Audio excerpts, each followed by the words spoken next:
Welcome to Redvee TV's Instant Reaction, supported by Chapel House Cars for the 2024 season, following St Helens' 52 points to 6 victory this afternoon at the Twickenham Stoop down in London. Peter, as routine as you can possibly get. Yeah, as you can see, I've made it home very, very quickly from the Stoop, as have you. It's well done. Yeah, I mean, it's the only disappointment, well, two disappointments, one right at the start, one right at the end.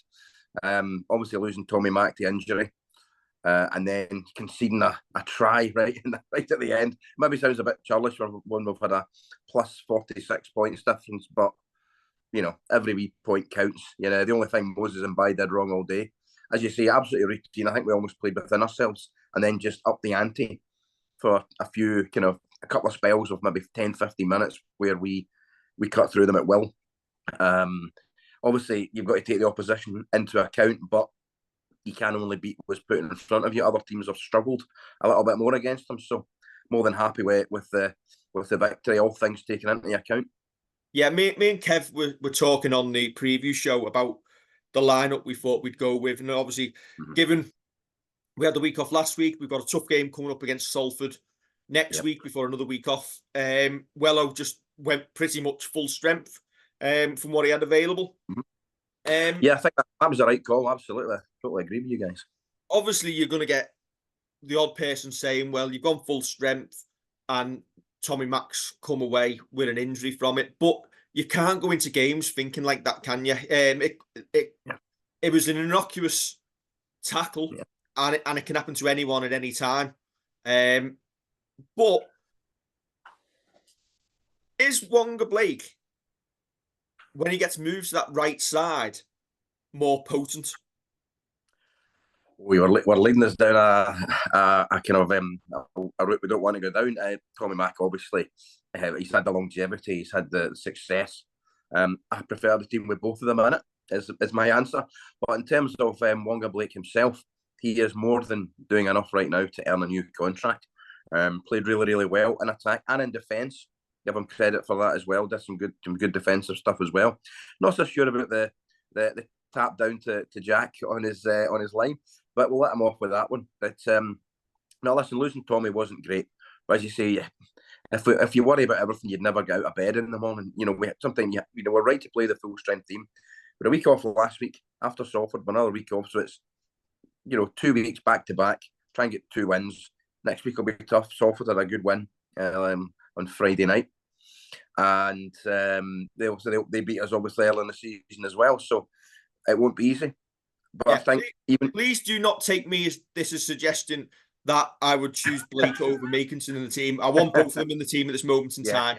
I'm possibly thinking ahead of next season. Obviously, with Tommy Mack going to Catalan, maybe move Blake to that right side. I do have to say, given how he started the year and wasn't great, personally, I would get the contract out now and I'd give him a deal for next year. I think he's done enough and he's shown enough in recent weeks to show that he's good enough to be a Saints player. 100%. His defense has got a lot stronger. He's looking potent in attack, and for me, you give him another deal. Even decided to treat us to a Tommy Mack-esque finish in that corner. Not needed, but why not? Yeah, unnecessary as well, which made it, I think, even funnier. But it does show that he's capable of doing it. There might come a time where he has to finish like that. Who knows? But just when you're talking about Wonga Blake there, remember we spoke after the Salford game and the instant reaction that night, and we thought it's not started particularly well. But we did muse that perhaps once he got fitter and had more games, that we might see the best of him. And I think we were right both times to big ourselves up. He didn't start well, but he's more than proven himself now. We've obviously got to put the standard of opposition into context, but I thought Moses and Bai went really well in that first half. He ran the show and he's proving more than capable in the halves at this moment in time. Well, you look at, you thought, oh, no Johnny Lomax, no Morgan Knowles, and Moses has gone into the halves. James Bell, as we know, last year had a great spell, and in any other team he'd be the starting 13, guaranteed. Moses ran the first half, Belly ran the second half. Both great distributors, but both can carry hard and can kick. We'll let Moses off with that last kick for touch from the penalty there. But both were absolutely superb. Moses, I had called it on Twitter saying Moses was man of the match after about 15 minutes. But we had other candidates, obviously. The Saints' performance, you certainly can't start a fire without a spark. See what I did there? And Darrell was great. One of the quickest hat tricks ever. In the second half. Minutes. Do you know what the stat that was most shocking was when we found out that Darrell Clarke's hat trick was the first from a Saints hooker since May 2003, when Kieran Cunningham and Mickey Hyan both did it in the same game. So anybody who has ever backed since then Kieran Cunningham or James Roby to score a hat trick for the last 21 years has lost money every single time. I know it's quite a stat when you think about it. But I suppose a lot of tries are finished out wide, whereas most of the hookers are either scoots for dummy half or, as Darrell did brilliantly today, kind of like continuing his run after playing the ball, get the inside pass and dot down under the sticks. But you can't do more than that. He played well throughout, and it's great to see as well a lot of guys getting big minutes. Iggy getting a lot more minutes this week. Noah Stevens continuing his upward trajectory. Sam Royal coming in and doing absolutely fine, doing nothing wrong. Never let us down. So hopefully next week we'll see what happens with Tommy, whether the boot was a precaution or whether we need to bring John Bennison out of hibernation or T. Ritson straight onto the wing. Who knows? But or finish with the back line we had, which actually worked out pretty well. But Salford will give us a lot more problems, so we need to be very careful with the selection next week. Yeah, I've seen a few asking, obviously, what does Johnny Vaughan have to do to get a game? But when you look at the likes of Ben Davies and Sam Royal, who've been so close over the first half of the season and banging on the door, wanting an opportunity, can you imagine Paul Wellens going to these lads? I'm sorry, we're just going to parachute Johnny Vaughan in ahead of you. There is a pecking order, and at this moment in time, Ben Davies, Sam Royal are ahead of other youngsters. It was obviously you talked about Noah Stevens as well.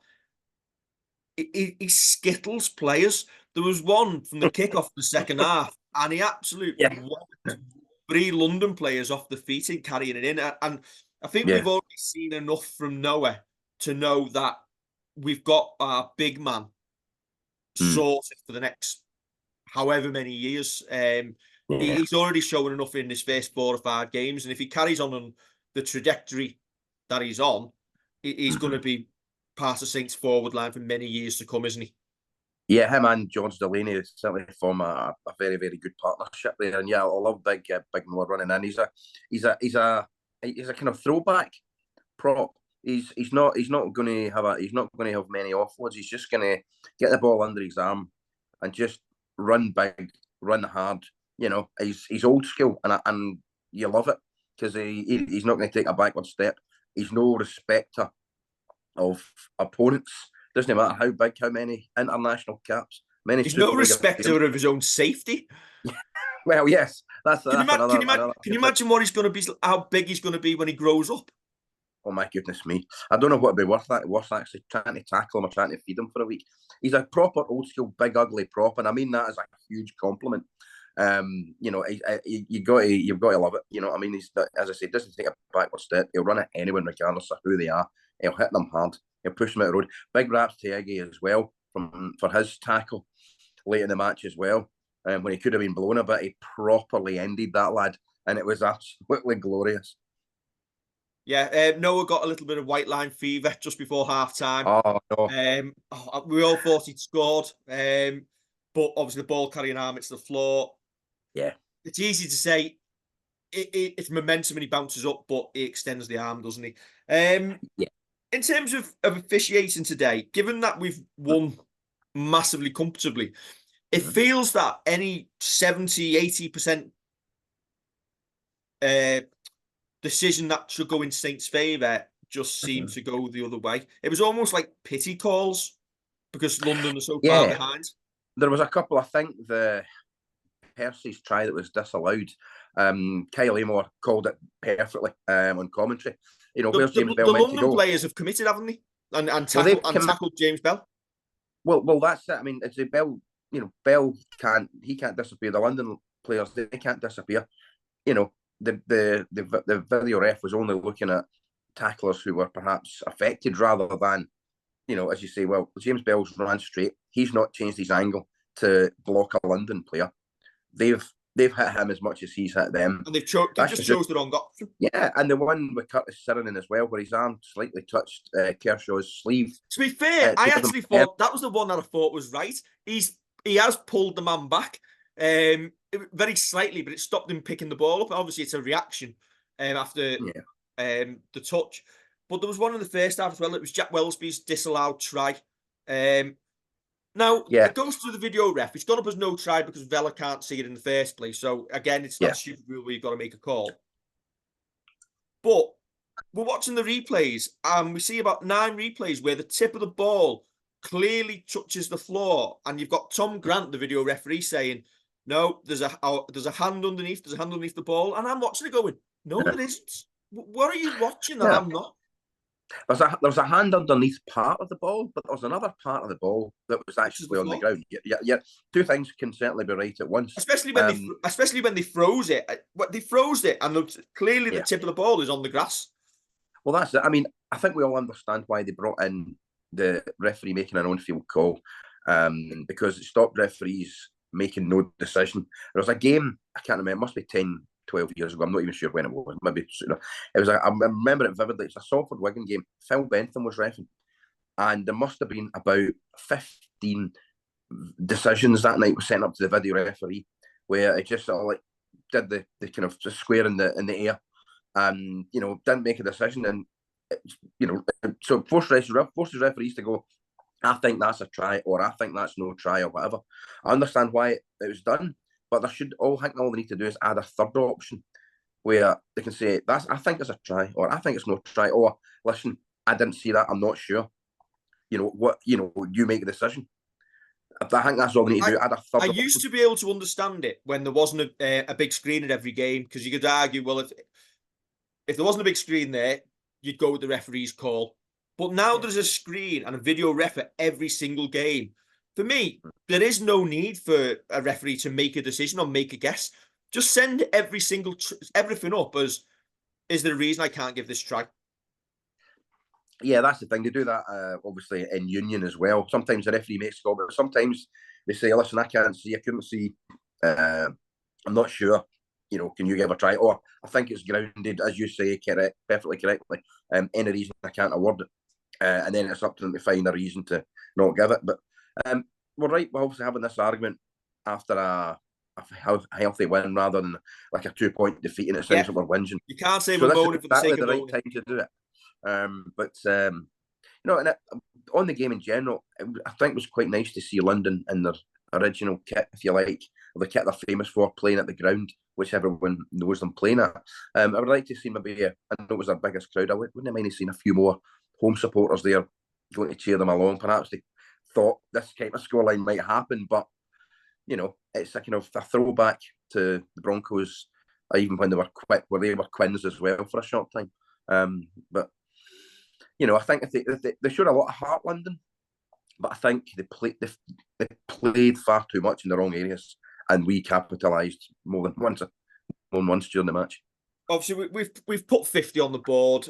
It kind of feels about par. Yeah. But given that, we probably had a couple of tries disallowed that shouldn't have been. I think we have left some points out there, but it's extended the points difference and kept us on top of the table. And you move on, and let's hope Tommy Makinson is good for next week. Any other good efforts from you, or outstanding efforts from you that you've seen today? Well, obviously, I mentioned Darryl Clark, obviously James Bell, Moses and Wonga Blake, and the young props. I mean, everybody else just basically did their solid job. I thought Lewis Dodd ran the game fairly well. Nice kick through for Percy's try. Brilliant run to support Sione's brilliant run for Doddie's try as well. I thought Sione was Sione. He kind of played on the right edge. He moved to centre. He kind of played like a prop. Is there anything he can't do? And the great thing as well, I want to mention this too, he's cleaned up his act, because I've spoken on here before. He was one of the 2 or 3 guys that was getting suspended far too often. And I was questioning whether he was worth a contract, because if you're paying a guy, it's a salary cap sport. If he's missing a quarter of the season, is he worth his wage? He's cleaned up his act, so I want to fully commend him for that as well. He's not doing anything silly, nothing rash. I think he's been our player of the season. He's playing out of his skin right now, absolutely, yeah. Yeah, he's been the standout for me this season so far. Mark Percival, I think we need to mention as well. 11 out of 12. Yeah. Was it 11 out of 12 with the boots?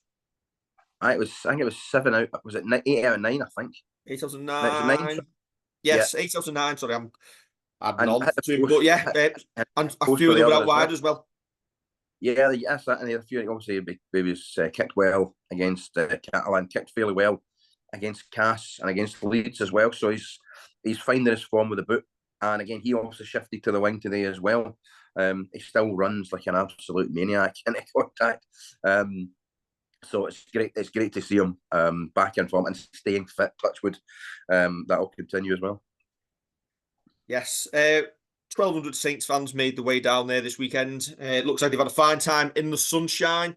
Yes. They've even got the new song for the season.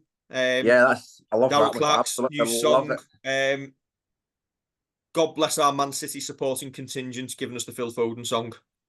Well, it's it's plagiarism, exists, and but it fits perfectly. Yeah, exactly. Every song by football fans or rugby fans, it doesn't just stick with one team. Pretty much, there's always a version. So, it's and it's nice to see a large group of supporters travel a fair distance, have a brilliant day out, have a great drink, and get a good result as well. Also speaking as a Scotsman, and we'll leave that there. Absolutely. Did you enjoy Friday night? Sorry, let's move on. No. Well, listen, I'll answer that. Yeah, with some friends at the house, we had a great night, because the thing about it is we know what we are. We're never going to win it. We had a great night. I knew after 15 minutes I accepted defeat. So we don't let, and I think the Scotland fans as well, and in Germany, they don't let the mere kind of hindrance of an absolute pumping kind of destroy us having a good time. We'll not be throwing any chairs or tables. We'll just have a good drink and enjoy ourselves, regardless. You know what, Peter? At least you can get behind the boys in white tonight. Well, if England play well and England win, then that's absolutely fair enough. That's as it should be. Yeah. And that's the best you're getting. Right. Thank you very much for joining us, Peter. If you're on the way back from London, hopefully you have a safe journey home, and hopefully you get home. If you're on the road already, you might just about get back for England. We'll catch you during the week for the preview Redvee TV show ahead of Salford next Sunday. Yep. Yes, correct. Glad I know what day it is. It's important to do the prep. Yeah. And fingers crossed, Tommy Mack has positive news this week. Don't forget to like, share, and subscribe. And we'll catch you next week on Redvee TV. Catch you soon.